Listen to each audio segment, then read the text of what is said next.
Kal-El has been handcuffed by Agent Lois Lane and is being held at gunpoint by Lazarus Corp. How will the last son of Krypton handle this situation? Welcome to the Comicstorian Complete Story Series, where we take trade paperbacks and single issues and we break them down into digestible bites to help you understand. Then we read them dramatically back to you. All alterations to the panels, text, and images are to prevent copyright problems, and all art is owned by its respective companies. If you enjoy these stories, be sure to support the industry and go check them out at your local comic shop. Absolute Superman by Jason Aaron continues today as we see how he handles the rough situation he has found himself in.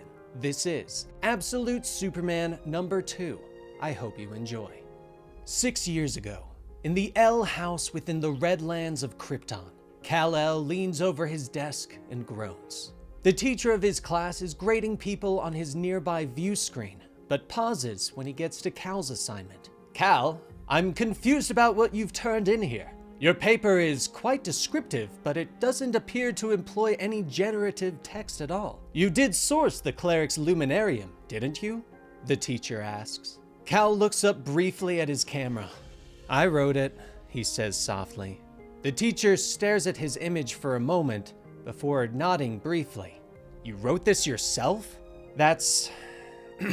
Kal, I'd like to talk with you and your parents after class, the teacher says before everyone signs off. Now, Earth, Brazil. Kal stares in shock at the woman who recently cuffed herself to his arm. She raises an energy pistol at him, the sparks dangerously close to his face. Get on your knees, she shouts. Kal raises an eyebrow at her before lifting his arm to stare at the cuff, knocking Lois off her feet. Okay, let me just... He says to Soul as he tries to pull the cuff off. I can't break this, Kal says to his armor, ignoring the fire, smoke, and armed woman before him. Kal, you are weakened. You are vulnerable here, Soul reminds him. But Kal shrugs as he continues to work. I'm chuffed with her. What do you want me to do, Soul? Rip her arm off? Kal asks. Lois has had enough and raises her weapon, firing a blast into Kal's face. He lets out a groan of pain and stumbles back. I will deal with the handcuffs, Soul tells him. Kal nods. Just don't hurt her, he orders. But other agents of Lazarus have begun to surround them. They raise their weapons, ignoring Lois's orders to stand down. Weapons suddenly thunder in the clearing, and Kal immediately steps in the way of the rounds, protecting Lois from the danger. Suddenly, the armor begins to morph, and a red dust wraps around them, flowing like a cape. Let me go! Get this thing off of me! Lois shouts as she raises the pistol again. Did she forget she's the one who chuffed me? Kal asks Soul, but the adaptive armor is still working. Fascinating. This metal reforms itself as quickly as I can sever it. This will take some time. Also, it's cuffed, Soul informs him, and Lois fires again.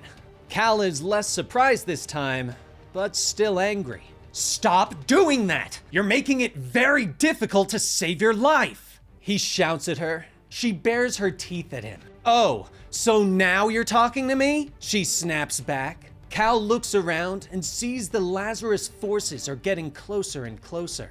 Large tanks have begun to roll in. Finally, Kal sighs. Soul, use the dust to hold onto her.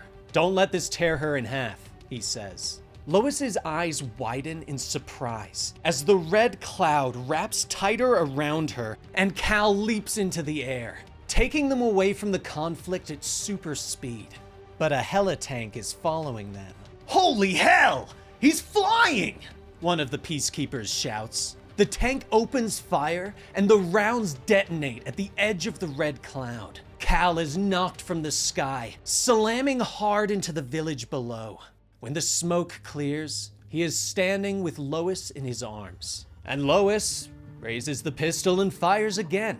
Kal stumbles and falls to his knees. When he looks up, Lois is on her feet, pistol recharging. This is Agent Lane. Suspect leap due east, she shouts into her comms. But Kal shakes his head. Jammer transmission, he orders Soul. Already done, the armor informs him. Kal sighs and looks up at the woman.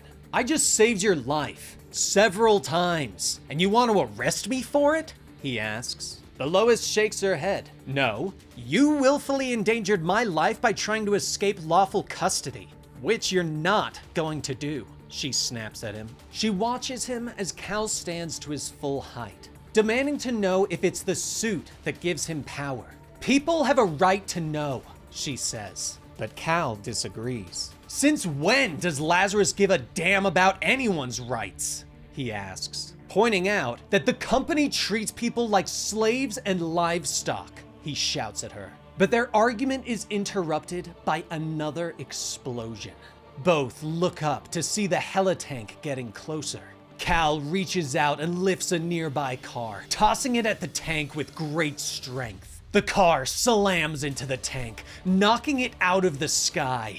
But Kal looks on in horror as it falls out of the sky and slams into a nearby church. He glances back at Lois. The sunstone dust will shield you, he promises. But Lois doesn't hesitate and motions to the building. Never mind me, just go, she orders. Kal leaps forward, slamming through a wall of swirling smoke and fire. Inside the church, he moves quickly, the sunstone dust swirling around to protect Lois and a group of villagers from the destruction.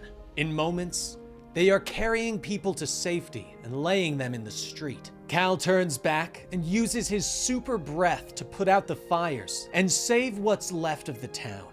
But the effort has weakened him, and he falls to his knees next to Lois. She stares at the alien visitor, then at the pistol still in her hand. But finally, she sighs and holsters the weapon. This man is not who she thought he was. Kal smiles at her. Thank you, he says softly. Staring at his smile, Lois begins to stumble over her words. You did all the... You're welcome, she finally says. Kal struggles to his feet. They have but a few moments, and so he tries to convey his feelings on this planet. So many stars in the sky are orbited by nothing but chunks of rock and methane. Do you people have any idea how precious a place this is? I'm a child of one of these sons of nothing. My planet, he begins to say. But the handcuffs suddenly click open and fall away, clattering to the ground. Kal stares at his freedom for a moment, and Lois reaches out a hand for him. Wait, don't. Just let me, she begins to say. But Kal leaps up into the sky and rockets away. The full might of Lazarus arrives moments later, but only finds Lois looking up into the sky. Later, Lois sits at a computer in the office, giving her full report to the Brainiac algorithm, explaining that she doesn't think the strange visitor is actually a threat to this planet, that she thinks that he needs to be studied more closely, that she feels like, while he is powerful, he is just as surprised by his abilities as they are. But Lois is unaware that someone is watching her through the computer, that it isn't an algorithm that is responding to her. Agent advises termination. So noted. Brainiac says to Lois's shock, "This completes your after-action report. The Brainiac algorithm thanks you," the computer says before shutting down. Behind her, the door opens and a Lazarus commander walks in, congratulating her on a job well done and ordering her to get some rest. But Lois shakes her head. No, I don't think I'm done with my report. I think I need to write this report myself, Lois says, thinking back on flying with the visitor and helping him save the people in that burning building. The commander shrugs and wishes her good luck before walking out of the room. Lois sighs as she turns back to the computer and begins to type. Sometime in the past on Krypton, Lara and Jor-El are hard at work, preparing for what they know is coming. Lara shows Jor her work, explaining that her design will act as an exploratory spacesuit and rocket ship all in one, though she doesn't know how they will convince the Science League of their findings, and questions what they will do if no one will listen. Jor looks at his wife for a moment before pulling her into a hug. If they won't listen, then I steal all the sunstone I can carry, and you build us a ship big enough to hold everyone we love, he says. They both look out into the field where Kal is playing with Crypto. And then we hold fast to each other with all the steel in our hearts and lava in our veins, and we aim for the stars, Lara whispers softly. Back on Earth in the present, the peacekeepers are moving through the village after the battle with Kal, angry that the people are looking at them with disdain. Two patrolling soldiers notice that one of their brothers is staring at the villagers, his helmet cracked from this morning's attack. "Hey Smith, you all right? Shouldn't you be with the medics?" they ask. But Smith shakes his head, looking at the villagers in disgust. "They don't get it. Don't appreciate everything we've done to pull them out of the mud," he growls. The others shrug. "Yeah, that's the job though. What are you gonna do?" one of them notes. But Smith just smiles and suddenly raises his weapon. "Teach them. Teach them that peace has a price," he snaps as he squeezes the trigger and opens fire. And there you have it, Absolute Superman number 2. What did you guys think of today's story? How are you liking Absolute Superman so far?